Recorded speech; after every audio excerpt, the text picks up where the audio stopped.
जे रवींद्र देवकर आहे त्यांनी सुपारी देऊन काही लोकांना बाहेरून बोलवलेला होता आणि त्यांच्या माध्यमातून हे खुनाचा गुन्हा घडवण्यात आलेला होता। तर हे ई साक्षीचा वापर करून आपल्याला आता पंचांची गरज पडणार नाही आणि जे सर्व डिजिटल एव्हिडन्स आहे ते ऑटोमॅटिकली कोर्टासमोर सादर केला जाणार आहे। एक ई साक्ष म्हणून ॲप तयार करण्यात आलेली आहे ज्याच्यात ही पूर्ण प्रक्रिया घटनास्थळ पंचनामा किंवा दुसरा पंचनामा करण्याची व्हिडिओ रेकॉर्ड केली जाते आणि हे एक सेंट्रलाइज्ड सर्व्हरवरती क्लाउडवरती सेव्ह होतीये। यामुळे जे सत्यस्थिती आहे घटनास्थळची तो व्हिडिओ फॉर्ममध्ये ऑडिओ फॉर्ममध्ये कोर्टासमोर सादरीकरण त्याचा केला जाऊ शकत आणि त्याच्यात कुठलीही बदल केली जाऊ शकत नाही किंवा जे वस्तुस्थिती आहे ते त्यानुसारच कोर्टासमोर येणार। आज या ठिकाणी 2025 मध्ये रायगड पोलिसांची जी कामगिरी झालेली आहे त्यानिमित्त एक प्रेस कॉन्फरन्स घेण्यात येत आहे।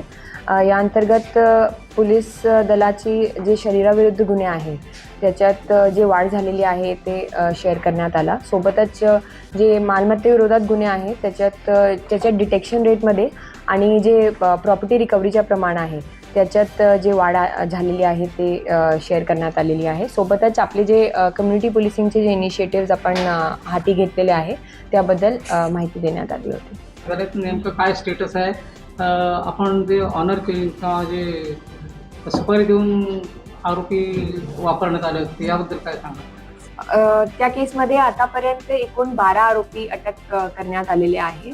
त्याच्यात असा निष्पन्न होत आहे की जे रवींद्र देवकर आहे त्यांनी सुपारी देऊन काही लोकांना बाहेरून बोलवलेला होता आणि त्यांच्या माध्यमातून हे खुनाचा गुन्हा घडवण्यात आलेला होता। मॅडम 2024च्या तुलनेमध्ये 2025ची कामगिरी कशी आहे, प्रगतशील आलेख आहे का, कसं एकूणच? आपण नेहमी प्रयत्न करतो की मागच्या वर्षीपेक्षा आपल्याला या वर्षी कसा चांगला करता येईल, तर त्या अनुषंगाने जे आपला प्रॉपर्टी रिकव्हरीचा रेट आहे त्याच्यात जवळपास 7 ते 8% इम्प्रूव्हमेंट झालेली आहे। सोबतच जे डिटेक्शनचा रेट आहे आपला घरफोडी किंवा चोरी असे प्रकारचे जे गुन्हे आहेत त्याच्यात वाढ झालेली आहे। बरेच जे आपले शरीराविरुद्ध गुन्हे आहेत त्याच्यात 100% आपली डिटेक्शनचा रेट आहे। आणि कन्व्हिक्शनचं रेट काय आहे साधारण? JMFCचे जे केसेस आहे त्याचे अंतर्गत आपला 60% कन्व्हिक्शनच्या प्रमाण आहे आणि जे सेशनचे केसेस आहे त्याच्यात 17% 20%चा आपला सध्या रेट आहे। ह्या संदर्भात आपले नेहमी प्रयत्न चालू असतात की गुन्हा दाखल झाल्यानंतर आपण शेवटी त्याला कन्व्हिक्शनपर्यंत कसं पोहोचवायचे, यासाठी आपण एक राष्ट्र पातळीवरची ई साक्ष म्हणून एक ॲप आलेली आहे ज्याच्या अंतर्गत आपल्या जिल्ह्याचा जर अभ्यास केला तर असं दिसून येते की 20.8% गुन्हे पंचफितूर झाले या कारणास्तव सोडण्यात येत आहे। तर हे ई साक्षीचा वापर करून आपल्याला आता पंचांची गरज पडणार नाही आणि जे सर्व डिजिटल एव्हिडन्स आहे ते ऑटोमॅटिकली कोर्टासमोर सादर केला जाणार आहे। ॲपचा वापर कसा केला जाणार आहे आणि त्याचा कसा फायदा होणार आहे?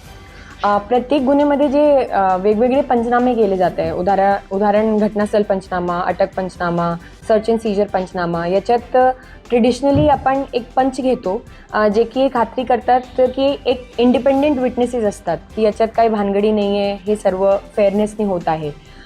तर यासाठी आता एक ई साक्ष म्हणून ॲप तयार करण्यात आलेली आहे ज्याच्यात ही पूर्ण प्रक्रिया घटनास्थळ पंचनामा किंवा दुसरा पंचनामा करण्याची व्हिडिओ रेकॉर्ड केली जाते आणि हे एक सेंट्रलाइज्ड सर्व्हरवरती क्लाउडवरती सेव्ह होतीये।